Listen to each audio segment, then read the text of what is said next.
Olá, alunos, continuando então.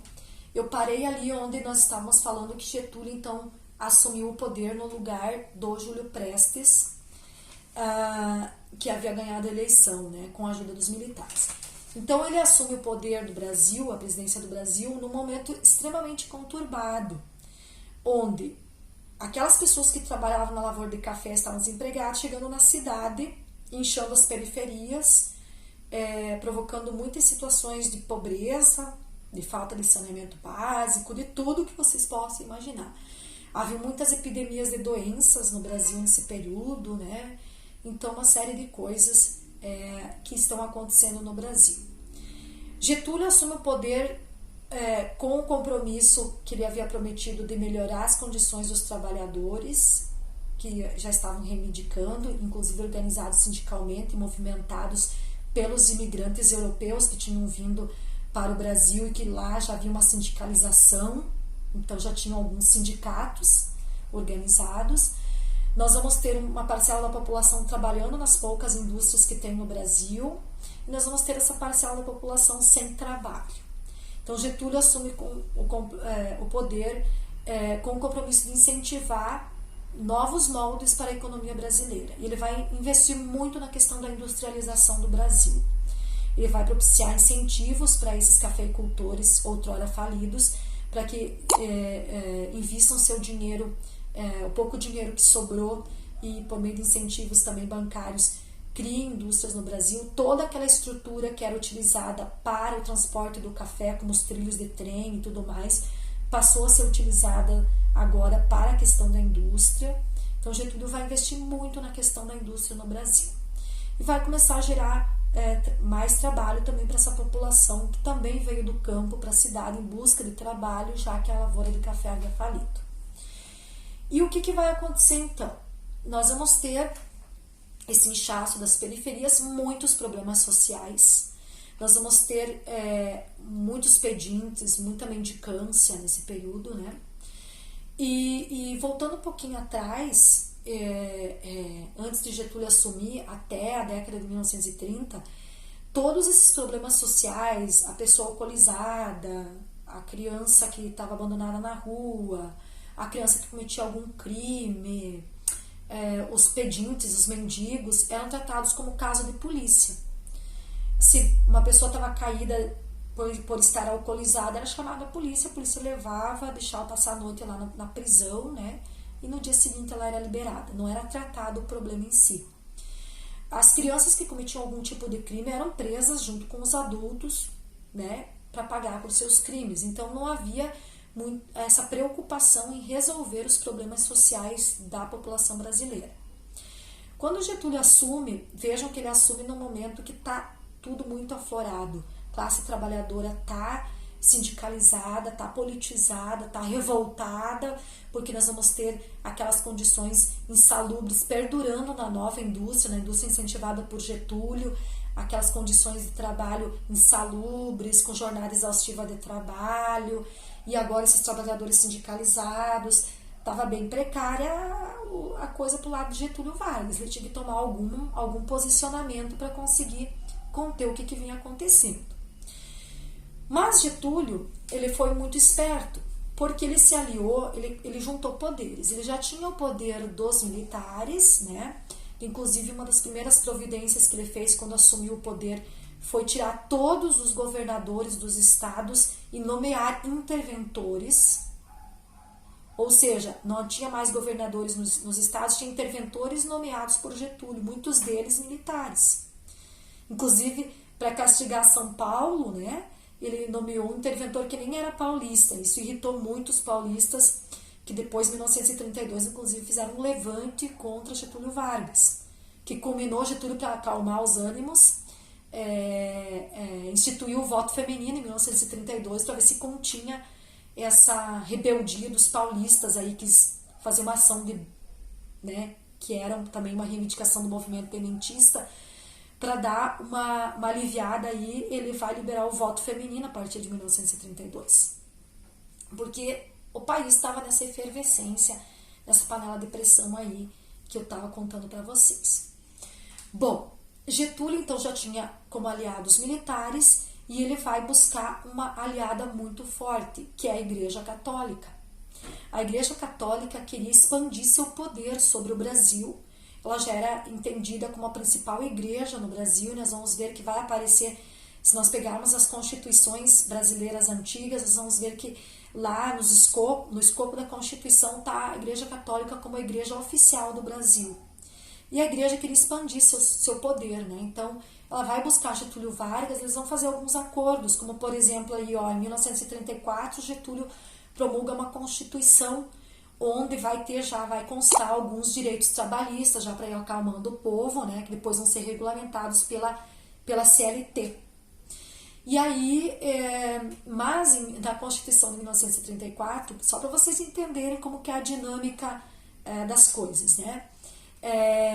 Getúlio coloca como todos os brasileiros em idade escolar vão ter que ter o que a gente chamava de primário na época, que era fazer do 1º ao 4º ano. Ele coloca como obrigatório lá na Constituição. E ele cria as matérias, ele cria uma matéria dentro das diretrizes lá que tem que ser ensinadas de 1º ao 4º ano, que é a aula de religião.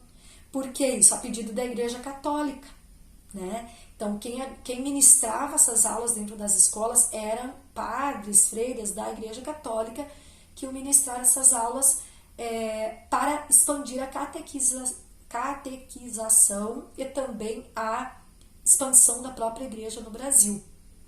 Muito bem, Getúlio já tinha os militares, já tinha a igreja como aliada, e a igreja vinha fazendo um trabalho de caridade com toda essa população que vinha chegando para a cidade, pedindo comida, mendigando na porta das igrejas, pedindo roupa.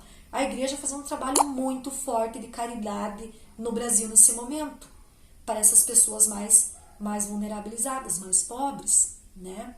Nós vamos ter até uma situação bem interessante nesse período, que é os orfanatos, né? Muitas mães solteiras ou mulheres ex-escravas que tinham relacionamentos com homens brancos, né? Ou recém tinham saído da escravidão e estavam grávidas, elas não tinham como criar os filhos, né? E aí vai ter um trabalho muito forte com os orfanatos, né? Numa questão chamada Roda dos Excluídos, que vocês podem procurar na internet, que vocês vão ver imagens assustadoras, que era uma roda que tinha nos muros dos orfanatos, cuidados pelas freiras da Igreja Católica, né? Monastérios onde as freiras estudavam para serem freiras também, e tinha a chamada Roda dos Excluídos, onde tinha uma sinetinha, né? E uma roda que girava, que normalmente essas freiras viviam em sistema de clausura, né? Não podiam ter contato externo, e as mulheres que não tinham condições de criar os filhos ou que não queriam os filhos, colocavam nessa roda, né? Que girava ali no muro, tocavam um sininho, as freiras giravam então essa roda e tiravam a criança. Então a Igreja Católica tinha uma série de trabalhos voltados à caridade, ao cuidado ao próximo, esses dogmas da própria Igreja Católica de fazer o bem ao próximo, os próprios mandamentos, né, ali da igreja, então esse trabalho todo que a igreja fazia com o povo brasileiro. Muito bem, só que os ânimos continuavam se acirrando. Os capitalistas, os burgueses, né, estavam cobrando de Getúlio providências, porque a classe trabalhadora estava cada vez mais rebelde, mais revoltada, não estava produzindo a quantidade que eles queriam, estavam reivindicando direitos trabalhistas, e os burgueses também estavam assustados com a possibilidade dessa grande quantidade de população que era a classe trabalhadora, mais os desempregados, mais os ex-escravos, se unissem e provocassem uma grande revolução civil no Brasil. E aí o que acontece? Então Getúlio, junto com a Igreja Católica e com o Estado, com a classe burguesa, se reuniram para ver algumas providências em relação a isso.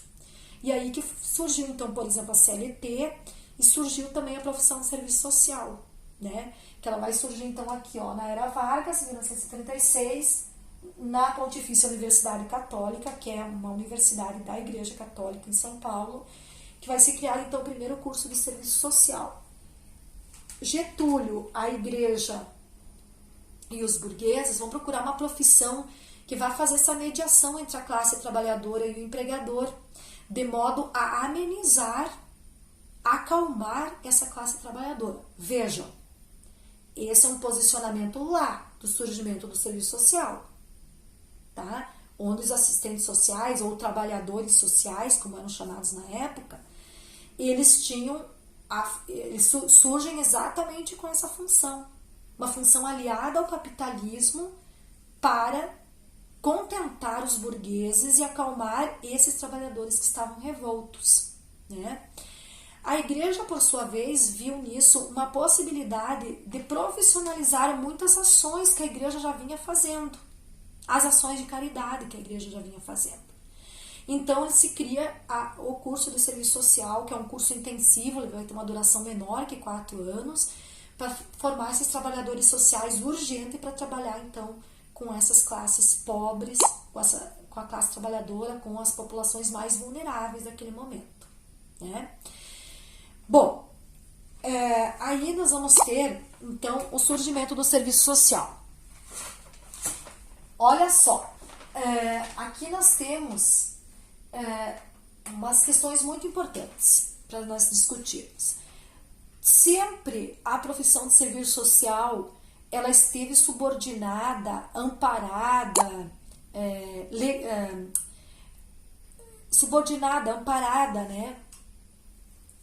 né, nas questões filosóficas, né? Então, logo que a profissão de serviço social surge no seio da Igreja Católica, nós vamos ter como base filosófica o neotomismo.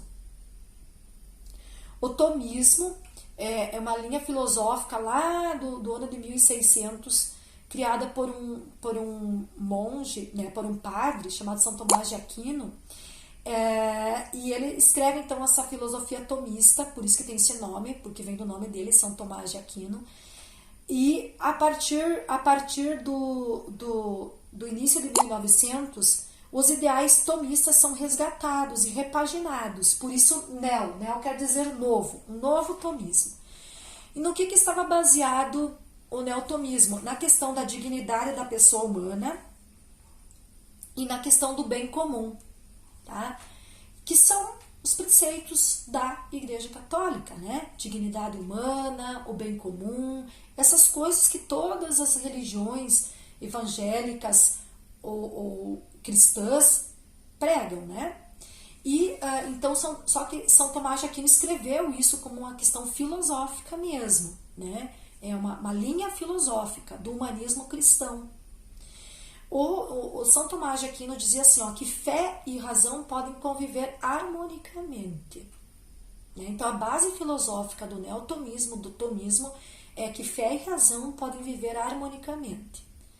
E toda a filosofia neotomista é baseada no bem comum e o amor ao próximo, tá? E a dignidade da pessoa humana, beleza? Ou seja, traduzindo em outras palavras, que nós, seres humanos, temos que fazer a questão da caridade, ó, que eu escrevi aqui embaixo de neotomismo. O que a Igreja Católica já vinha fazendo, porque a doutrina social da Igreja, a doutrina da Igreja é neotomista, né? É neotomista. Então, essas assistentes sociais que vão estudar lá no primeiro curso de serviço social, elas vão ser ensinadas pela Albertina Ramos e pela Maria Kiel, que são duas mulheres da sociedade, né, moças dignas da sociedade, que foram estudar na Europa, né, e estudaram na França e na Bélgica, né, e lá no curso de serviço social lá, elas aprenderam, o curso lá era baseado também na doutrina social da Igreja, na questão do neotomismo e na questão da encíclica papal, que eu já vou falar para vocês. Então, elas que vão ser as professoras aqui do primeiro curso no Brasil. Elas recém tinham chegado da Europa. Então, toda a formação dos assistentes sociais no surgimento da profissão aqui no Brasil vai ser voltada a essa questão religiosa mesmo, da caridade mesmo, da doação, né, da filantropia. Beleza? Então, a encíclica Rerum Novarum foi uma encíclica que o Papa Leão XIII criou. As encíclicas papais, elas são publicadas sempre que o Papa achar conveniente publicar sobre questões da humanidade, como que deve ser tratado as questões da humanidade. Por exemplo, a encíclica papal do Papa Leão, ela era toda voltada para a questão social, para a questão das classes mais vulnerabilizadas. O Papa Francisco publicou uma encíclica, se não me engano, ano passado, toda voltada a como o ser humano deve se comportar na questão ambiental. Inclusive lá na encíclica que o Papa Francisco faz, ele coloca lá a questão de a gente não utilizar tanto plástico, né? Algumas coisas assim de comportamento social em relação ao meio ambiente. E naquele momento, então, a encíclica Rerum Novarum, do Papa Leão XIII, era toda neotomista e falava exatamente da questão da caridade, da questão social, das questões das classes mais vulnerabilizadas. Como que o Estado tinha que cuidar dessas classes mais vulnerabilizadas, como que a igreja tinha que cuidar, né? Como que os outros cristãos tinham que cuidar dos mais pobres. Tudo isso estava nessa encíclica. E ela também foi utilizada para formar os primeiros assistentes sociais. Então, toda a filosofia que vai embasar a formação dos primeiros assistentes sociais é a filosofia neotomista, baseada na dignidade da pessoa humana, no bem comum, na caridade, no amor ao próximo, na doação. Beleza? Lá na apostila da primeira aula, da aula 3, lá, na primeira aula, vai ter uma apostila que vai ter um mapinha assim, ó, tá? Que vai falar da questão da cultura da caridade, que está ainda muito enraizada na nossa profissão, e que eu já vou chegar nessa parte, tá? Muito bem, então nós vamos ter essa influência do neotomismo até 1940. 4 anos só vai perdurar essa visão neotomista. Porque em 1940 vai vir para o Brasil a Mary Richmond, que é uma norte-americana, assistente social, uma trabalhadora social lá, e que ela vai ter desenvolvido um novo método para trabalhar como assistente social, como trabalhadora social. E ela vai vir com toda essa gama que nos Estados Unidos estava sendo pregado muito forte e que no Brasil também a maioria dos governadores, dos presidentes, das pessoas que tinham poder, também estavam engajados nessa questão, que é a questão do positivismo. Né? Lembra lá na aula presencial que o professor explicou superfluamente o que era o positivismo? Eu vou fazer um vídeo falando só sobre o positivismo, mas eu vou dar uma pincelada aqui sobre o positivismo, né? Que foi criado por um filósofo. Então, vai mudar a base filosófica de neotomismo para positivismo, que é uma outra linha filosófica, certo? Que é o positivismo de Auguste Comte. Comte, né? A pronúncia é Comte, porque ele era um francês. E o Comte, ele desenvolve, então, toda essa questão do positivismo, que quer dizer o quê? Só é verdade entendido como ciência, como correto, aquilo que é possível ser provado por meio do método científico. Ou seja, nós tínhamos um serviço social baseado mais na questão da religiosidade cristã, nos preceitos da religiosidade, da fé, né? E agora, então, qual será o serviço social que vai ser aceito nessa sociedade que já é positivista? É um serviço social baseado na ciência, certo? Então, a Mary Richmond é chamada para o Brasil para dar uns cursos aqui para as nossas trabalhadoras sociais. E ela, então, vai buscar uma ciência para embasar a ação do serviço social no Brasil. Lembrem-se, o serviço social não tem uma ciência atualmente. Ele bebe de várias ciências para entender o ser humano na sua integralidade, na sua complexidade. Certo? Mas lá em 1940, a Mary Richmond vai pegar uma ciência que é a psicologia e vai adaptar ela para o serviço social. Na psicologia, assim como em outros ramos da medicina, né, da saúde, em outras áreas da saúde, trabalha-se com a metodologia de estudo, diagnóstico e tratamento. Eu estudo o caso, estudo o paciente, né, peço exames e tudo mais, faço um diagnóstico e aí eu aplico um tratamento, certo? Nesse momento, como que o ser humano vai estar sendo visto pelo serviço social? Já naquele período em que o neotomismo era a base filosófica, e agora mais forte ainda no positivismo, o ser humano vai ser visto como culpado individual. Ou seja, se aquela pessoa está caída ali na sarjeta alcoolizada, ele está ali porque ele quer. Nós vamos tratar ele, né, individualmente. Ele que está provocando uma disfunção social. Ele não está adequado ao que a sociedade quer. Ele é o problema. Tá? Então, é assim que o ser humano vai ser tratado pelo serviço social de 1936 a 1940. E agora muito mais forte isso. Muito mais forte. Porque o positivismo do Auguste Comte, ele tem na sua base a biologia. Certo? Olha o que eu coloquei aqui, ó, funcionalismo. É um dos bracinhos do positivismo. Um dos bracinhos da filosofia positiva. A questão do funcionalismo. Porque o Comte vai olhar para a biologia. O que a biologia diz? Biologia é estudo da vida, né? Então ele vai olhar lá para a questão da biologia. O corpo humano, por exemplo. Ele vai ver ali, ó, que o corpo humano, vamos pegar o sistema respiratório. Ele vai observar que o sistema respiratório vai ter o nariz, por onde vai entrar o ar, né? Ele vai ter a traqueia, que é onde vai descer todo o ar. Esse ar vai chegar nos pulmões. Os pulmões vão fazer todo o processo de separação entre o gás carbônico e o oxigênio e vai voltar para fora dos pulmões por meio da traqueia e por meio do nariz o gás carbônico, e o nosso corpo vai ficar com oxigênio que vai ser processado na corrente sanguínea. É um sistema que funciona, funcionalismo, tá? E funciona porque tem vários entes, várias partes de um sistema que, coadunadas, juntas, elas conseguem fazer com que esse sistema funcione perfeitamente. E o Comte vai querer aplicar isso na sociedade. Ele vai dizer que a sociedade se assemelha a um sistema.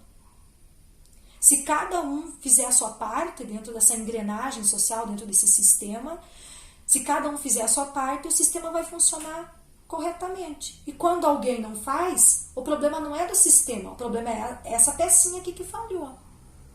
Então, por isso que o serviço social desse período, ele vai tratar o indivíduo.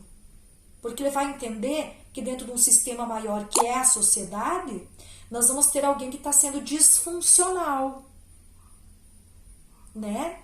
E aí, então, ele precisa ser tratado e readequado novamente no local social dele, fazer a função dele para que esse sistema, esse corpo grande que é a sociedade, funcione. Só que Auguste Comte e Mary Richmond esqueceram de uma coisa muito importante.